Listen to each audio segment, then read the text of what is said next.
ഈ ലോകത്തിലെ ഏറ്റവും പവർഫുൾ ആയ 3 ട്രക്കുകൾ പരിചയപ്പെടാം. അതിൽ അവസാനത്തേത് ഏതാണെന്ന് കണ്ടാൽ നിങ്ങൾ തീർച്ചയായും അത്ഭുതപ്പെടും. ഇതിൽ 3-ാം സ്ഥാനം സ്കാനിയ R730. ഇതുവരെ നിർമ്മിച്ചതിൽ വെച്ച് ഏറ്റവും ശക്തമായ പ്രൊഡക്ഷൻ ട്രക്കുകളിൽ ഒന്നാണിത്. 730 ഹോഴ്സ് പവറും കനത്ത ചരക്കു നീക്കത്തിന് വമ്പിച്ച ടോർക്കും ഉൽപ്പാദിപ്പിക്കുന്ന ഇത് 16.4 ലിറ്റർ V8 ഡീസൽ എഞ്ചിനാണ് ഉപയോഗിക്കുന്നത്. ദീർഘദൂര ചരക്ക് ഗതാഗതത്തിനും കനത്ത ലോഡുകൾക്കും യൂറോപ്പിൽ ഈ ട്രക്ക് വളരെ ജനപ്രിയമാണ്. 2-ാം സ്ഥാനം വോൾവോ FH16 750. നിലവിൽ ലോകത്തിലെ ഏറ്റവും ശക്തമായ പ്രൊഡക്ഷൻ ട്രക്ക്. ഏറ്റവും ഭാരമേറിയ റോഡ് ഗതാഗത ജോലികൾക്കായി രൂപകൽപ്പന ചെയ്ത 16 ലിറ്റർ എഞ്ചിനിൽ നിന്ന് ഇത് 750 ഹോഴ്സ് പവർ ഉൽപ്പാദിപ്പിക്കുന്നു. ചരിവുകൾ, വലിപ്പമേറിയ ചരക്ക്, വലിയ കയറ്റം എന്നിവ സുഖമായി കൈകാര്യം ചെയ്യാൻ കഴിയുന്ന ഒരു ട്രക്കാണിത്. അതുപോലെ വിപുലമായ സുരക്ഷാ ഫീച്ചറുകളും ഡ്രൈവർക്ക് സൗകര്യപ്രദമായ ക്യാബിനും ചേർന്നതിനാൽ ഈ ട്രക്ക്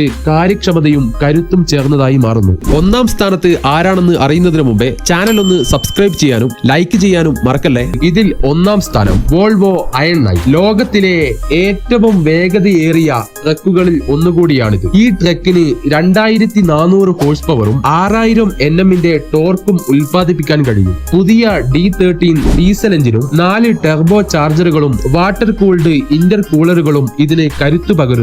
വെറും 4.6 സെക്കൻഡ് കൊണ്ട് 100 km/h വേഗത കൈവരിക്കാൻ ഈ ട്രക്കിന് കഴിയും. വൻ പ്രകടനം സാധ്യമാക്കാൻ ഫൈബർ ഗ്ലാസ് കൊണ്ടുള്ള ക്യാബിനും മറ്റ് എയറോഡൈനാമിക് ഡിസൈനുകളും സഹായിച്ചിട്ടുണ്ട്. ഇതിൽ നിങ്ങളുടെ അഭിപ്രായങ്ങൾ എന്തൊക്കെയാണ്? കമന്റ് ചെയ്യൂ.